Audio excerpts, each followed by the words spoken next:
Euzubillahimineşşeytanirracim. Bismillahirrahmanirrahim. Elhamdülillahi Rabbil alemin. Esselatu vesselamu ala Resulina ve Seyyidina Muhammedin ve ala alihi ve sahbihi ve sellem.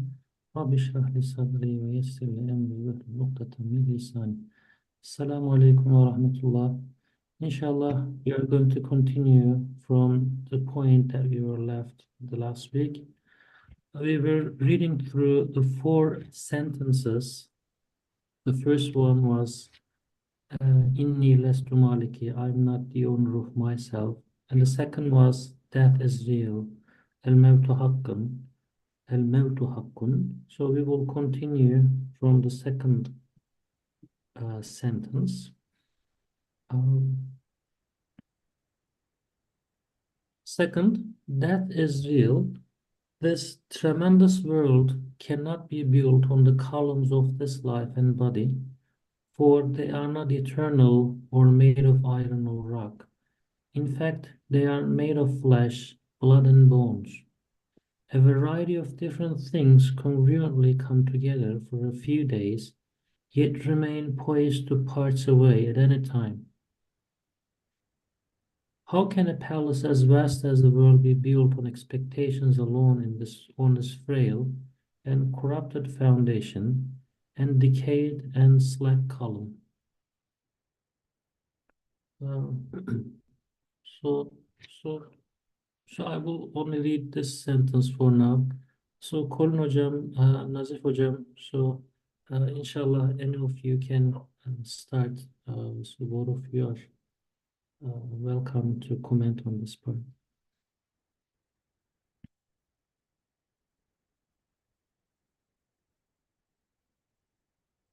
Kolin Hocam, we had a brief discussion on this sentence last week. Maybe you can say what you understand from this second sentence. Okay, inshallah. Bismillah. Basically, I mean, what he's saying is that any kind of world that people understand as existing is contingent, right? So when people don't believe in hereafter and they believe that they can actually create a world for themselves, a kind of substitute reality, and also derive their own eternality from that, it's quite clear that they can't, because we die. You know, there's a very momentous part of the Risale where Hazrat Ustad says, what kind of glittering civilization, what kind of material attainment can actually close up the door of the grave at the end, right? Which is awaiting everyone. So what he's saying here is, we cannot build anything, actually. We cannot build the palaces that we desire, you know, in our imagination.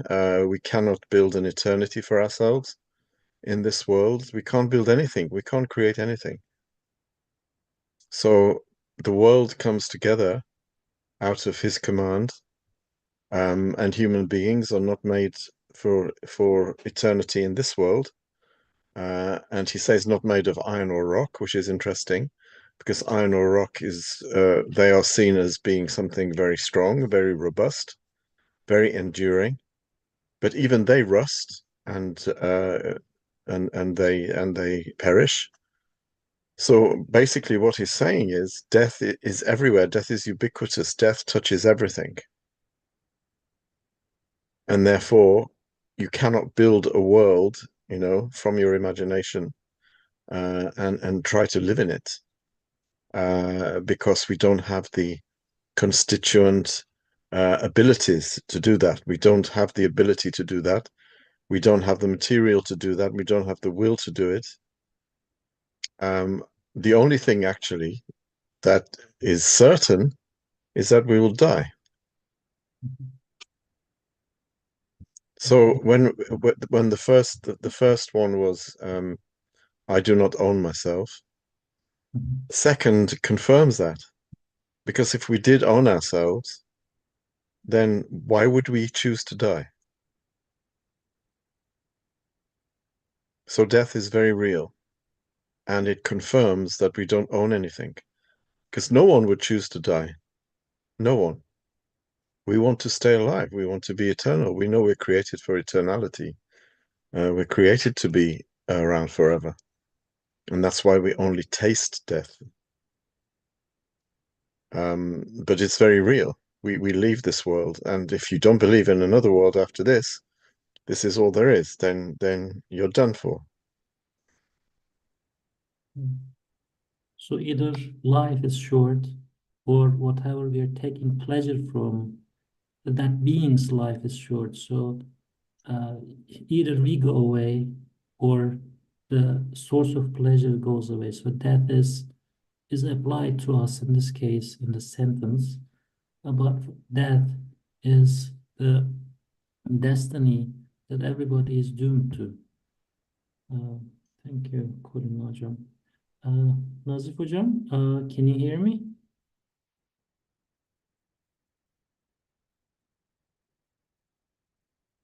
Yes. Nazif abi. Assalamu alaikum. Welcome.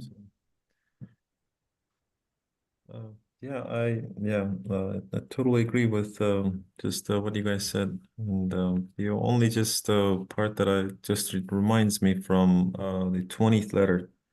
I think maybe we can just read quickly, just from there, just a little. Which one was it? So maybe the 7th, I think, wasn't it? That's talking about the death. How it wasn't, it's not the last.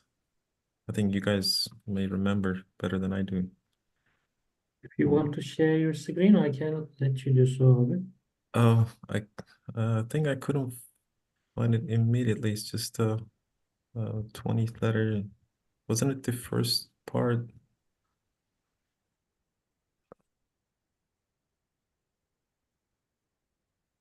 Maybe I can just What was it about?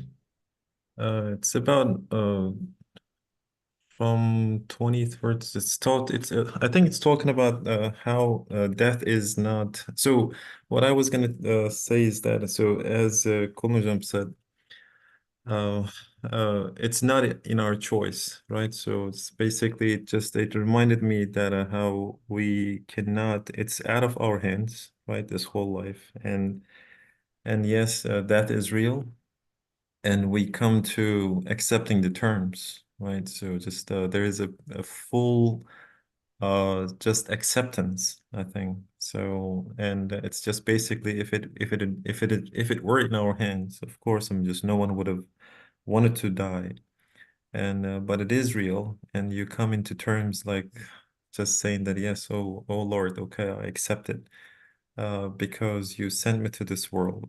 And so everything is, of course, I mean, this whole world is arena of trial, and you have the right, you own everything. So I am only your slave, and I accept everything. So it's just basically just one by one. So you come into acceptance, and of course, I'm just all through your life. And but of course, I mean, it's like we just said, so we're gonna be tested.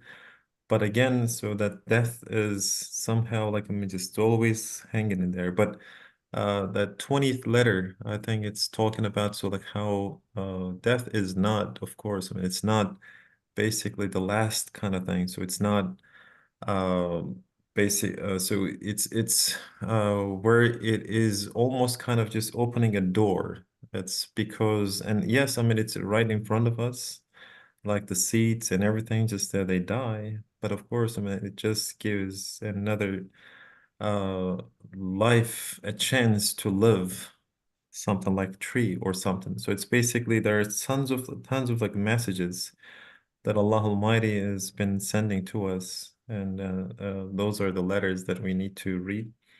But I think like this is the part that it just somehow it reminded me. So yes, I mean, it is real, and somehow it just shows maybe a truth, a harsh truth.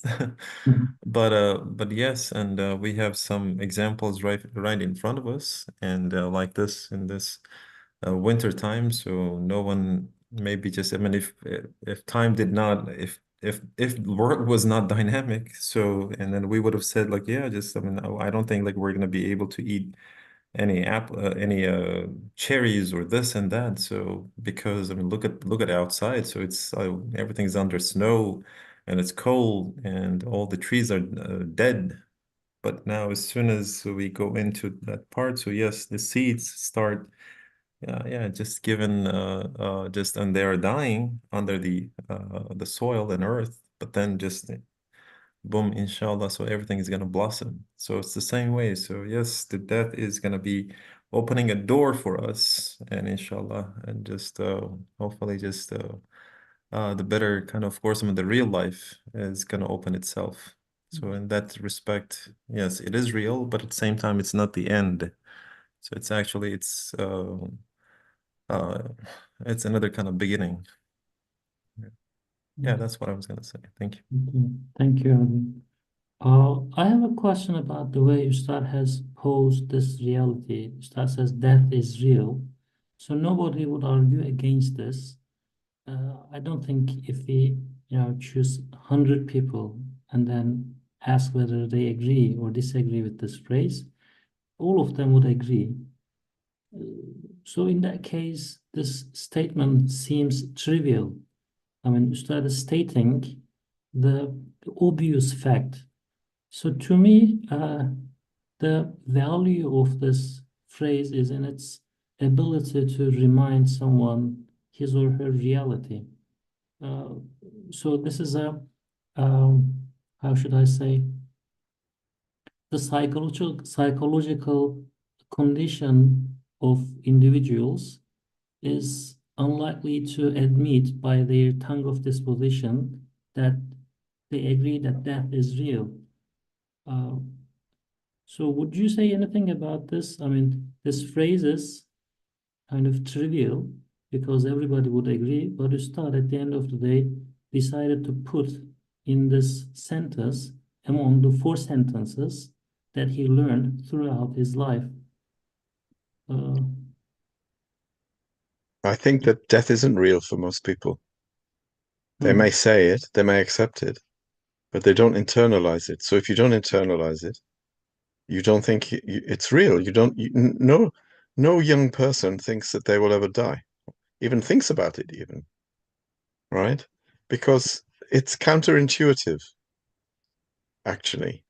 This is why we only taste death. What people are terrified of is remaining dead, right? But there's no such thing as a state of death.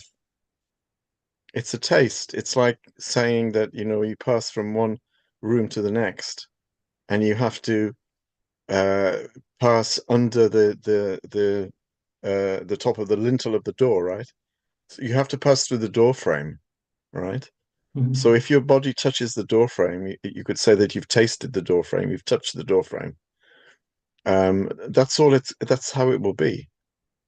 But the picture and portrait that is painted of death is terrifying for a reason, so that we don't all choose to die, because there's nothing wrong with dying, right?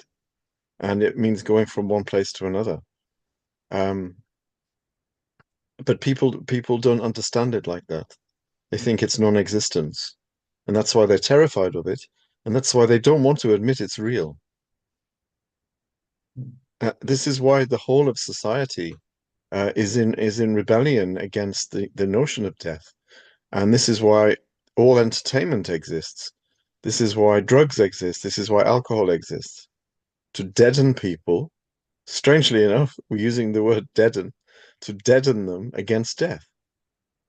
To numb them so that they don't have to think about it, because it's too terrifying.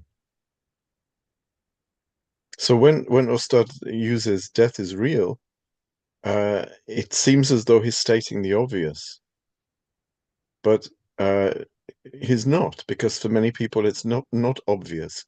Obvious means something that you can see. And people don't want to see it. People block it out. So death is real. It may sound like a truism. It may sound like, repeating the obvious. but actually it's not. Yeah, yeah, the sentence is short, but the meaning takes a life to comprehend, I guess. And also it depends on how you say it, you know. If you say death is real, you know, just accept that you're going to die one day. And people used to remind themselves of this. I've said it many times in houses. I remember actually as a child seeing in houses, people would have things on the wall written, remember that you will die in Latin. It's called memento mori. Memento mori means remember you will die.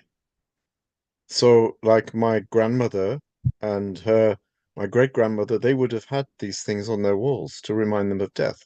Mm. But of course, today, no one wants to be reminded of death.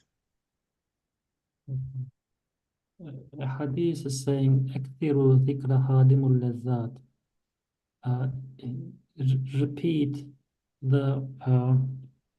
Kuln hocam, do you know this hadith? I can't translate this to English, maybe. Akthiru dhikra. Repeats that you will die so that it becomes familiar to you, right? Yeah. Frequently mention death, which dispels pleasure and makes it bitter. Yeah. Yeah. So the crucial point is that Rasulullah alayhi salatu is commanding us to repeat that so that uh, the tastes become bitter. So what I understand is from your explanations also, Korun Hocam, seeing that is real basically should be implemented in one's life in such a way that taste should turn bitter. Taste Because of what? Taste of what should turn bitter? Of the world, you mean? Of the world. nefsani, Ah, yeah, okay. I mean, in that sense, yeah. this is what is on, because reminding of Allah is a taste, and I don't think the hadith is referring to this kind of taste. No, It no, is, you're right. yeah, more related to nefsani, evil commanding soul, should refrain from asking for those types of pleasures. This is what I understand. Mm, Not all tastes, but these types of tastes is, I guess, at the object of this hadith. mm. I think so that al-hayatud dunya becomes worthless to us is helpful. Because al-hayatud dunya is the most base and the lowest way of looking at the world. And if we can make that bitter and we can move away from al-hayatud dunya, then that's a big thing. But most of us can't. Most of us are, married to it in a sense. Yeah, I think like there's also another meaning in that. So human beings, actually, it's a great exercise that I think that I also remember a similar kind of anecdote whenever you go, like I mean, used to even like I mean, older people would share their ideas and everything, just like with you, just then they give you just some sort of kind of advice and tell about some stories about like this, what happened like this century, that century. And there's always some sort of kind of story like that's reminding you that there's death. And then even like as you said, like as I mean, so whenever you visit some places and on the walls, at homes, at places and everything, there's always just some sort of kind of messages like basically reminding you that one day you're gonna die. But those are the things that just like somehow like almost wiped out in this day and age because as the hadith like that brother like reminded us, it's clear kind of message that basically just advises you that you cut the relation in a sense, excuse me, that just break that link, right? So do not fall in love with this place because one day you're gonna die. So would you like to invest in at a place that you're gonna go away, right? It's a similar kind of way that just that there's a great kind of exercise written on it. So then it's basically just implicitly as a human being. So I mean, it's that hadith like it gives you a clear kind of message that hey, just don't fall in love because don't fool yourself in such a place that one day you're gonna just basically go away. And plus, there is a huge danger in it that it is going to threaten your eternal life, right? So, I mean, it is one sentence, but it has a great and deep understanding and message that is teaching us, and basically just advises that please do exercise that eternal life-related just activities that you are going to invest in something that is that has a great return, and which is of course that other life.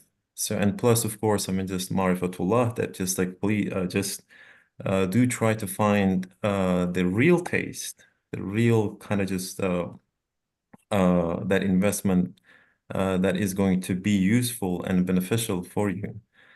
But of course, I mean, in this day and age, so like no one wants to believe in it, and plus it's much more kind of attractive than the other things, of course. So then I mean, as human beings, like just nowadays, it's in that danger, and of course, I'm just fully almost got lost in that sort of kind of stuff, and that even those messages and this everything advices are being kind of wiped away, wiped out, and just and no one wants to heed that sort of kind of message or teachings.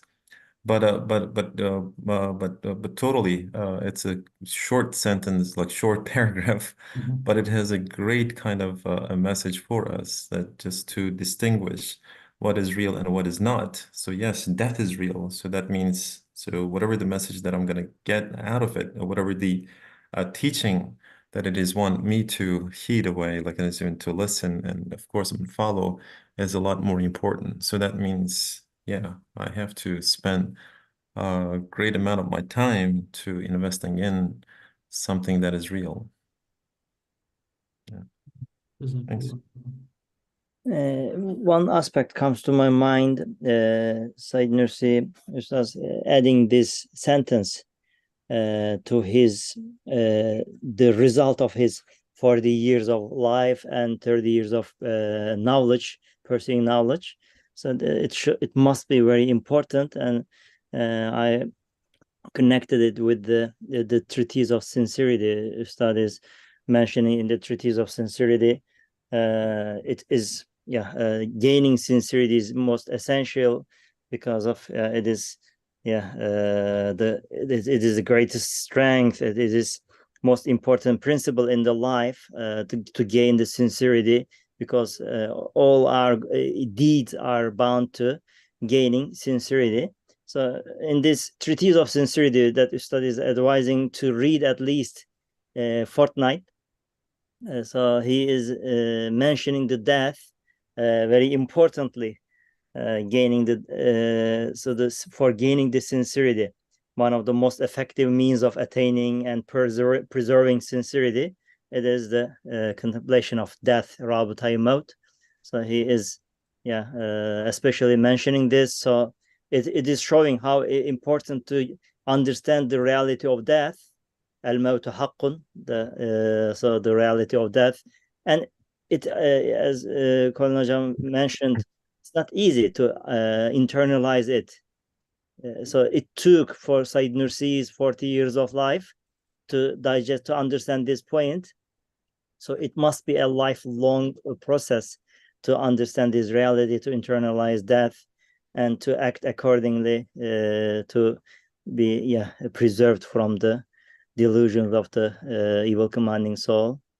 Very importantly, we should remember death, as Rasulullah, he is advising us to remember frequently, to mention it, so that we can be saved from the harmful desires of the evil commanding soul. Jazakallah. Okay, thank you. So maybe we should move forward with the third sentence, if you do not have anything else to add. I was just going to add that there is another hadith which is very, very famous, Mutu qabla an tamutu, right?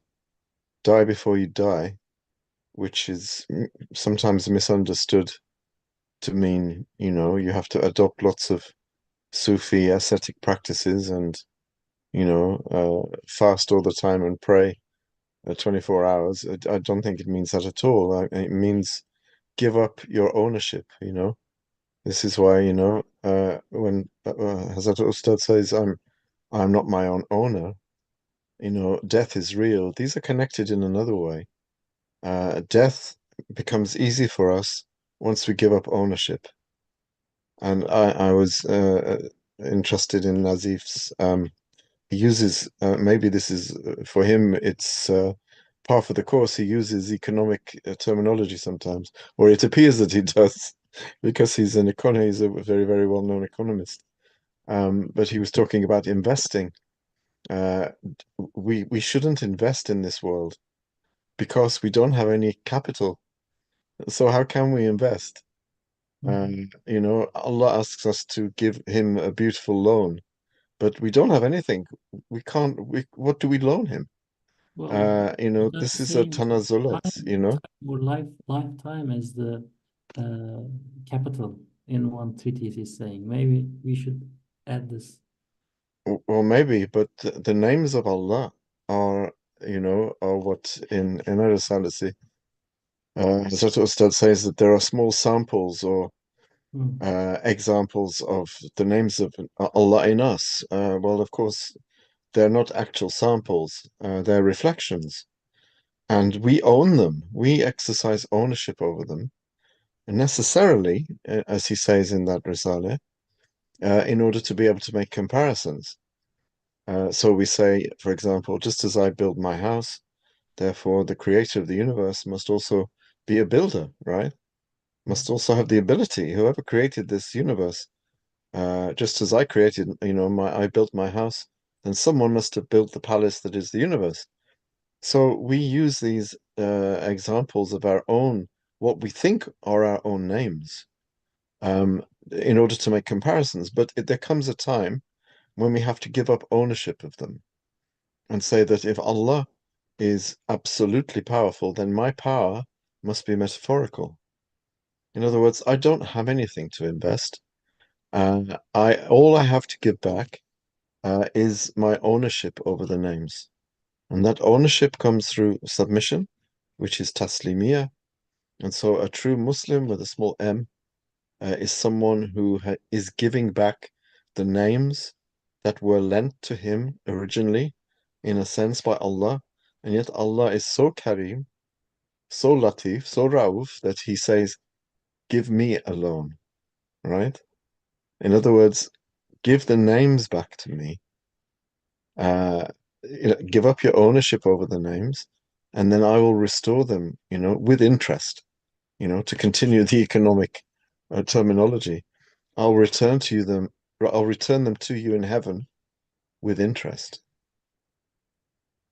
So, you know, dying before you die doesn't mean you have to, you know, hit yourself with thorns, or I don't know, stand in prayer for 24 hours a day, or do any ascetic practices like that. It means give up your attributes before they are taken from you by force. That was just a little addition I wanted to Thank you. add. Allah. And this reminds me another verse. Allah ishtara min al-mu'minuna anfusahum li'anna lahumul jannah. Allah buys back from their slaves their nafs, so that they earn the Jannah. This is also one of the verses in, I guess, in short words. Allah ishtara min al-mu'minuna anfusahum li'anna lahumul jannah. This is almost exactly in alignment with what Abi you mentioned, I guess. Mm. So Allah wants us to give back or give up the what did you say? Give up the Ownership, ownership. yeah, the false ownership that Yeah. we exercise over the divine names. And this is a good perspective, helps a lot in connecting the dots, the first sentence, the second sentence, right? I mean, some of the paragraphs or sections in a single treatise might seem completely disconnected, but these type of explanations, inshallah, make that gap filled properly. Because death is real. In the last to Maliki, I'm not the owner of myself. Of course, they belong to the same teaching, but they look apart. They look far from each other. But when you focus on the matter in this way, a comprehensive understanding is possible to, blossom in our minds, inshallah. Okay. So, Yeah, quick addition to last comment, just like how important it is to even study the attributes and names and of Allah, and how even this like short paragraph is teaching us, and how Komujam like also just reminded us like don't just yeah die before you die. So, and it also reminded me that 23rd word. It's a great kind of paragraph, like just basically as we just said, so accepting that you do not own anything, and how even in that 23rd word, that the second part, it just talks about basically he's the one actually who possess like everything, and just there is a great understanding from coming from just basically human beings, so to understand like who owns everything, the true object of worship.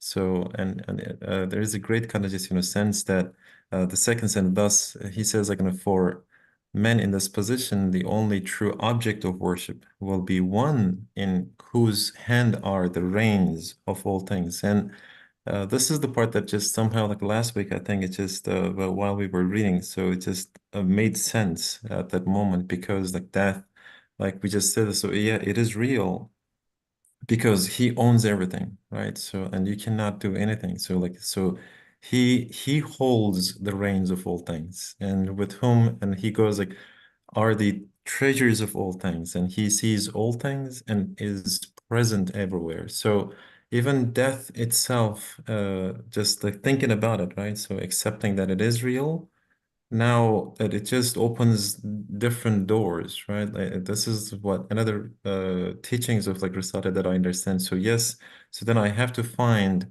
the all beauties one of glory and the all absolutely powerful one. So right, so like just who is the one? Who is that one? So, and he must be the one who is present everywhere and who is beyond space and exempt from impotence, free of fault. So like now that it's a great kind of maybe chance to for us to use these maybe just or just maybe utilize them correctly, right? So, and then all powerful one of glory, but what do I understand from this? So even yes, there is death, but then there must be someone who is maybe just preparing in this like travel, because we are traveling, and as because like at the beginning, so he says like, yes, I mean death is real, but what is my destination then, right? So like that is a great question that is just basically it's reminding us. So ask more. So yes, okay, I accepted it, but do not just stop there. So ask like, can I just mean why? Because we as human beings, we are curious and we want everything. That's why like in the 23rd where he says like, yes, I mean, as you want one flower, you also want the whole garden. Yes, why? Like because that wanting and desires and all these wishes and everything, it's insatiable. So there is no end to it. So yes, you are asking, but even from death is real. So keep asking because he's the one. So it's gonna basically take you in this travel, in this journey to him. So because like you're seeking refuge, but yes, the only seeking refuge must be the one. So just continue to the court of, as it says, like just absolutely powerful one, because it says like yes, and then even that part, so he just like 23rd where it says yes, he who will close the door of this huge world and open the door of hereafter. So yes, even as you're gonna die, this whole world is gonna die, right? So because he's the one, so because he's gonna create as just like we understand, right? So yes, as I made this house, and he made this whole universe, but he's gonna demolish it and he's gonna build another one. So yes, remove this world, and of course, I mean, just maybe those hadith like that you guys, like you brothers, like just reminded us. Yes, I mean, yes, do not die, like just completely become some sort of miserable person. Just like oh, maybe just you need to just take away that love of this worldly life from your heart and become a different person, just always and every single minute, every single hour, become a person like a clock, just exercising the hereafter. So, and maybe it's like dying in a sense that yes, always like a chip mechanism, just keep mechanism reminding us, okay, so you're gonna die one day. Don't forget it every day. So exercise this. So just make yourself ready, in a sense. Yeah, that's yeah. That it reminded me. Just, I wanted to share. Thank you. So reminding that is real is definitely has a big place in order to attain a higher level of iman. But if death is not explained in a way that is easy to accept, then this will be a emdi ma la yutak. So this will be something that is that nobody would be able to bear. So for this reason, the truth about the facts about death has to also be explained. So one of the brothers has sent a few paragraphs from different parts. So I want to read a short section from this. As was stated at the end of the answer to the first question, this is from letters, death is a discharge from the duties of life. It is a rest, a change of residence, a change of existence. It is an invitation to an eternal life, a beginning, the introduction to an immortal life. Just as life comes into the world through an act of creation and a determining, so too departure from the world is through a creation and determining, through a wise and purposeful direction. This is, I guess, an explanation of the verse خَلَقَ الْمَوْتَ وَالْحَيَاةَ لِيَبْلُوَكُمْ أَيُّكُمْ أَحْسَنُ عَمَلًا. Allah has created the death and the life so as to show who among you is performing better. So we have to study the beautiful face of death, so that death is real. The sentence, this phrase, is something that we can establish in our life, because if it is pursued to be something ugly, something dark, then it is against the fitrat to accept this. Well, this will be a very long discussion. Jazakallah, inshallah. So can I move to the third word? Sorry, sentence. Please. Okay. The third, my Lord is one, Rabbi wahidun. For everyone, felicity of any type is only in submitting to a single Lord, single Rabb. Otherwise, one will be in need of conflicting lords among all created beings of the cosmos, for owing to his comprehensiveness, a human being needs, attaches to, and either consciously or unconsciously feels the pains and distress of everything. And this is a hellish state. As for the gnosis of a single Lord, for whose hand of power these supposed lords are but delicate veils, that is a Firdaus-like state in this world.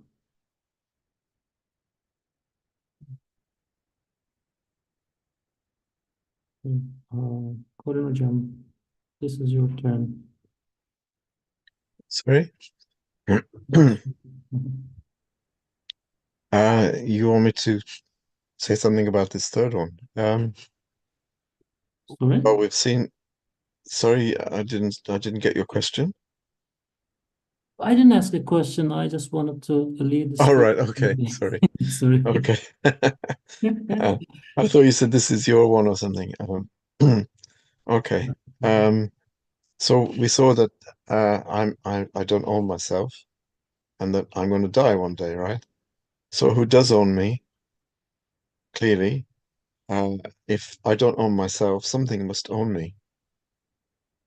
And so therefore we have to ask, what owns me?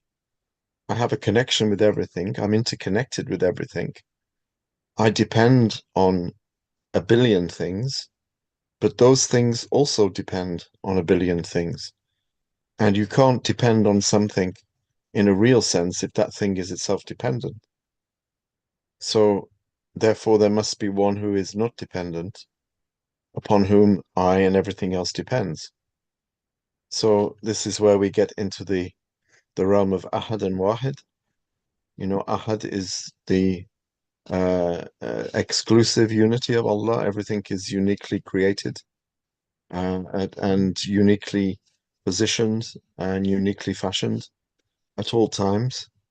Not just there's no beginning and then Allah, creates the beginning and then it just carries on itself in a self-subsistent manner. We know that this is impossible.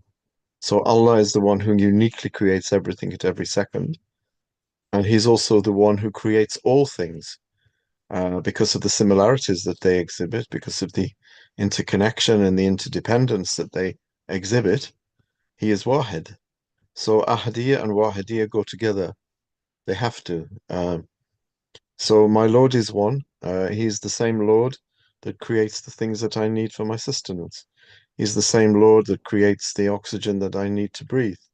He is the same Lord who creates the water that I need to drink. He's the same Lord that will create the paradise that I need and yearn for with every fiber of my being. So that's my owner. I can't have multiple owners, right? Because those multiple, if I had multiple owners, they too would have multiple owners, and their multiple owners would have multiple owners, and there would be an endless regress. So there must only be one owner. There can only be one owner, And if we say, well, who owns him? Who owns the owner? It's like saying, who baked the baker, right? The baker is not baked. The baker does the baking. So the creator does the creating, is not created. Anyway, we don't need to go into proofs of the existence of one creator because everyone believes that there is a cause for creation. So this is quite clear. We only have one owner. So that becomes now clear, right? I don't own myself. I'm going to die, but I do have an owner. And then, that realization that you're going to die is suddenly you get soothed and consoled because you have an owner. You have a sahib, You're not without a sahib. And it says here, for everyone, felicity of any type is only in submitting to a single Lord, right? It's easier to submit to one than it is to submit to 1,000, right? You bow down to one. People say, why do you bow down to a God? Why do you not liberate yourself from him? But if you liberate yourself from God, you chain yourself to everything else. So true felicity comes in submitting to a single Lord, right? Otherwise, you just become confused. And this is how we are now. Modernity is the time of multiple gods, as was the Jahiliyyah. It's the new Jahiliyyah, right? It's the new upgraded Jahiliyyah, right? It's Jahiliyyah 2.0, where there are conflicting lords among all created. Everything is calling for our attention. This film, this song, this food, this celebrity, this new political movement, this new gadget, this new iPhone, this new, I don't know, fashion, this new, I don't know, ideology. And there are multiples of these. So it's just crazy, It's just craziness. So It says he's very clear here. One will be in need of conflicting lords among all created beings of the cosmos, for owing to his comprehensiveness, a human being needs, attaches to, and either consciously or unconsciously feels the pains and distress of everything. Yes, and it is indeed a hellish state. I think the word gnosis there is completely out of place. I think I know what the translator is trying to say. I think he means ma'rifa, but gnosis has negative connotations, unfortunately. No. But I mean, the rest of it's fine. Thank you.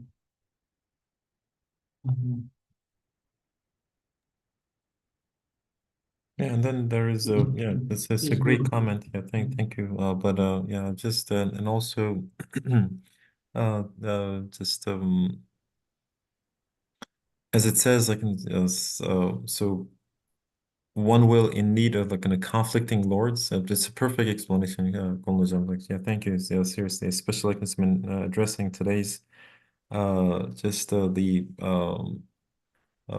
the situation that we are in, and especially everyone is in need of this attention or something or this and that. So and plus of course, I mean, just a lot of followers are conflicting with the lords and almost kind of following everyone as if and plus and making themselves also like so vulnerable in a state that consciously and unconsciously feeling that pain and distressing of everything and just being concerned about like everything as if like in our hand is like just so long that we can just fix everything just so it is so kind of hellish state and very unfortunate at the same time. So, and a lot of people are maybe just some of them they know the situation that they are in, but of course, I mean, just they don't want to submit.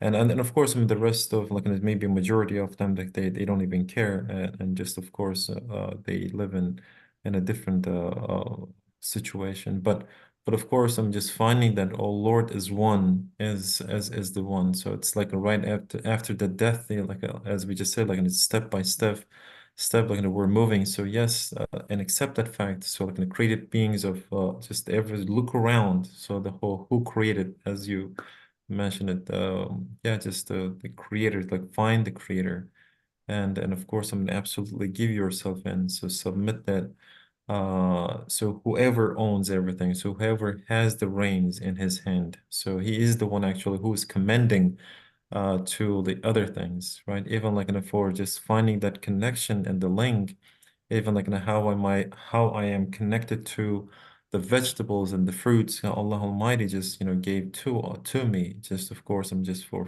and at the same time, even for that vegetable, for that tomato, He's making the whole just this universe to just maybe finish its circle, right? So like even the sun is also somehow helping us and just basically serving us in a sense that like making my tomato just let's say like red or something, just maybe it's just basically cooking it, right? So like for my liking, for my stomach and everything. So just try to find that connection, like in how we are connected to all these beings, and but he must be there must be the one, so that all beauty is like when he's the maker, he's the creator of all these like beauty that's like around us, and so the Lord must be the one, of course, I mean he's the. So don't get yourself like concerned with this or that, or maybe just an unfortunate kind of just situation. Don't put yourself in that sort of kind of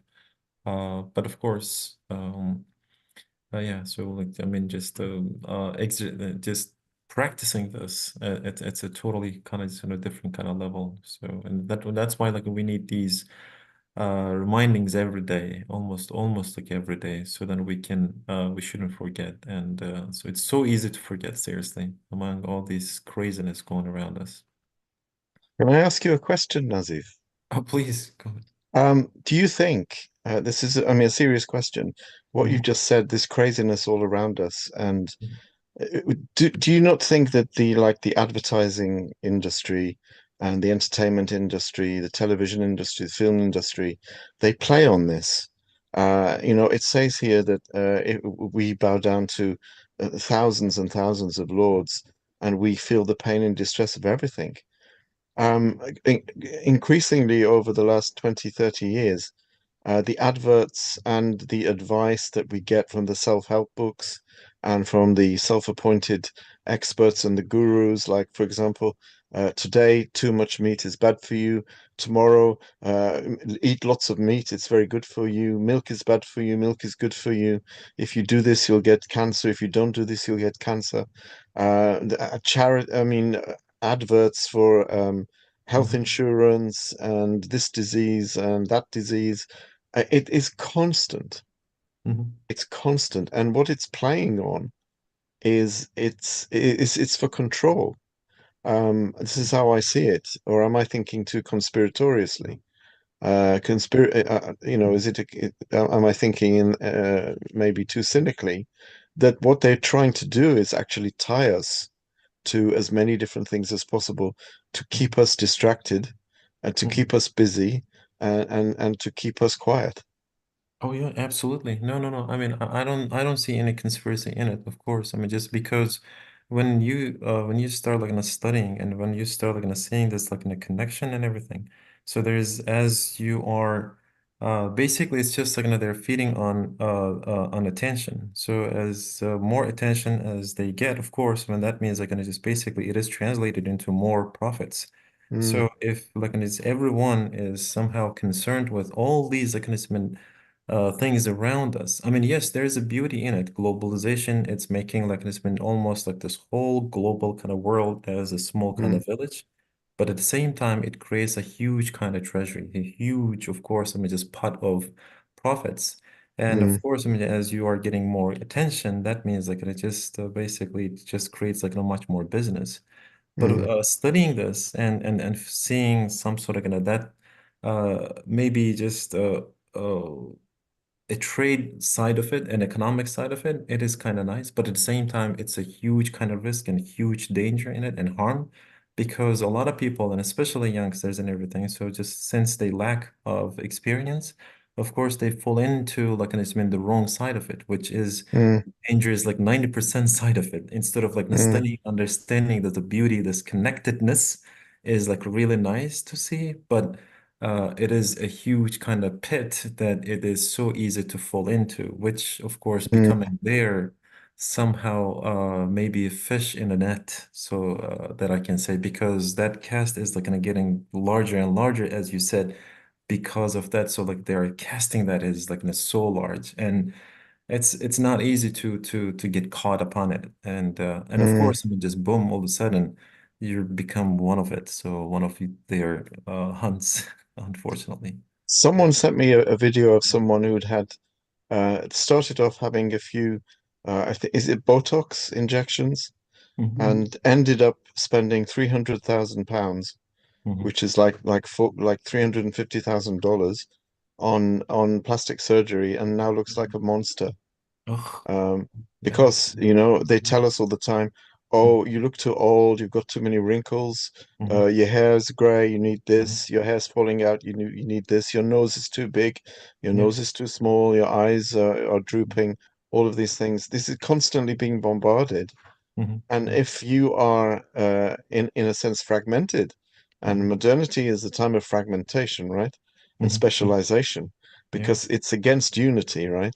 Oh, So yeah. so fragmentation is against unity, Hmm. specialization is against Hmm. holism and thinking holistically. So Right. they want to, give us so many, Hmm. how can you say, mixed messages, right? Oh, yeah. Uh, Being fat is okay, and you Hmm. mustn't call anyone fat. Oh no, you must be thin, right? Yeah. You have to. I Hmm. mean, it's Hmm. completely Hmm. uh, total contradiction, one after the other, and we buy it. Oh, yeah. We Yeah. buy it because Yeah. we're Hmm. fragmented, and we Hmm. hang on to anything that we think can Hmm. save us. Like the Hmm. son of Noah, alayhi salam, didn't Hmm. get in the ship. He went Hmm. to the mountain. He said, "I'll save myself. I'll go to the mountain." The mountain Yeah. is it because it's very, very solid and Hmm. it's hard. He Yeah. thought that would save him, Hmm. and mountain also is symbolic of the nafs, right? Yeah. The Yeah. nafs is Exactly. hard and it's Hmm. obstinate, Hmm. but it's also terrified. So Yeah. it wants to hold on to something, and it thinks it can hold on to, Hmm. live forever. So £300,000 of plastic surgery, and you Yeah. end up looking like some monster Yeah, that no one exactly. would want to go near, right? Yeah. I mean, it like you just said. I mean, just so in economics and just of course, I mean, it's because we believe like just the huge. Like, I mean, just what I also kind of believe that we make a great assumption, which we say that so human beings are rational. But do I believe this? Of course not. And psychologists, of course, they do not believe this. And they believe that human beings are irrational. And actually, Yeah. you know what? I'm going to be honest with you. I'm confessing here that yes, they are right. But when I am teaching it in my classroom, I would Mm, like to believe that human beings are rational. But as mm, a matter of fact, do I believe? No. That's as you said, like, they're playing on it. So yeah, yes, human beings are irrational, unfortunately. yeah, And yeah. of course, I mean, just that creates a huge kind of business for a lot of people. There we have it. Yeah, Yeah, yeah. I think it's because we use our rational intellect. We don't Hmm. use our intuitive intellect, which is, Yeah. qalb. Hmm. Qalb has been Hmm. smashed and destroyed, and Hmm. we just have this. We Hmm. call it rational, which Yeah, is yeah. problem solving, and it's linear, Hmm. and it's Hmm. the Yeah. way that it thinks, and Yeah. there's no intuition involved. So, Hmm. okay, I'm going to spend 300,000, and spending money on surgery must be good, mustn't it, right? Yeah, And X yeah. is an expert, so he's going to make me look like the person I've always wanted Hmm. to be, and I Hmm. end up looking like a monster. Yeah, yeah, unfortunately. And not only that, yeah, just like think about just like, as you said, like they are just giving all these mixed signals and they know that they're contradicting even themselves. Like just Yeah, from yeah. medical science to psychology to economics to finance to this and to marketing. Yes, they all know, like and just whatever they say, because I mean just even in society, we just believe that, yeah, I mean just you have a different opinion, you have a different opinion, but at the same time, so they're become all irrational kind of just, Mm, things going around. But it makes a great kind of situation for them. Okay, so let's maybe just let me take advantage of this. So even like yeah, in yeah. finance, so they are giving a tons of tools for people to play around with. But Mm, and just they all believe that, oh, just like I heard about this. Oh, now they're just dropping those like just so idiotic kind of just some names and this and that. Even mm, oh, just like someone just came up with this algorithm or something. They have no idea what it means. But oh yeah, I'm gonna beat the market. yeah. Really? So like I mean that It's is like so crazy. funny to even hear. Yeah. Yeah. Yeah, And, nice discussion. Thank you. Jazakallah. mhm. Can I add one thing to this discussion? Oh, please, please. So, at the core of these is, I guess, one fact about human fitrat, which is summarized in the Risale with the word, in Turkish it is uh, batını kalp ayna-i samettir. The inner core of the heart is the mirror to Samed. Samed means uh, the name Samed in Suratul Ikhlas, Allahu Samed, lam yalid wa lam yulad ila akhir. Mhm. So Samed is the one who is in need of nothing and no one, but everything is in need of him alone. Mhm. So the inner core, the core of heart, would only get satisfied by knowing Samed, and this is Allah. But Mm, what I observe is, okay, so an anecdote. When I was in Philadelphia, I was taking bus from Dersane to the campus, and there was a huge billboard on top of a building at the roof, Mhm. and Samsung had its new phone released, and that it was saying the next big thing. Mhm. I had difficulty in understanding what this phrase means, but later, maybe 1 or 2 years later, this was pinging in my head.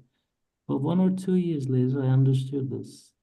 The new uh, phone, according to the advertisement, was the next big thing. So they're releasing things which they believe to be big enough Mhm. to make minds busy. mm, Yeah. The heart, the inner heart, would love something if and only if the heart can assume or believe that item of love is eternal. Say, for example, you want to love your job, then the idea that at some point you will get retired spoils this emotion, spoils this feeling. If you want to have uh, love without pain, then you have to assume or suppose that thing is eternal. But there's nothing like that except for Allah. But these people, these advertisement guys, are drawing such a portrait that the next big thing is so big that it can never disappear, or it will always remain as a big thing. Or even if it is gonna go, it goes away, then we will come up with the next big thing. So there's always a next big thing, and these are tools that are used to keep minds and hearts busy, and they are playing for the core of our hearts, because they know that if you want to, convince someone, then you have to play for, convincing that particular thing, that object of advertisement is so big that it can't be, demolished, it can't be destructed. Is that what I understand? It's an interesting point. It's what Iblis did to Adam alayhi salam. Yes. The next big thing is your eternity, right? And Adam alayhi salam was already eternal but didn't realize it. Yeah. It's the next big. There will always be a bigger thing. There will always be Okay. something else because they think in a linear way. There will never be an end to the things that they do. Progress will never end. They think there is a promised land, where everything will be perfect and a utopia. Linear thinking and rational intellectual thinking is utopia.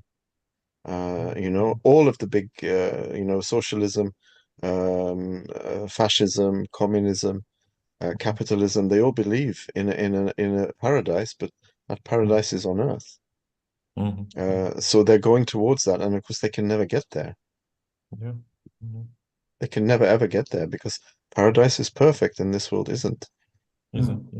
So they have to. They're like the sorcerers at the time of Pharaoh, working on our minds and our nafs.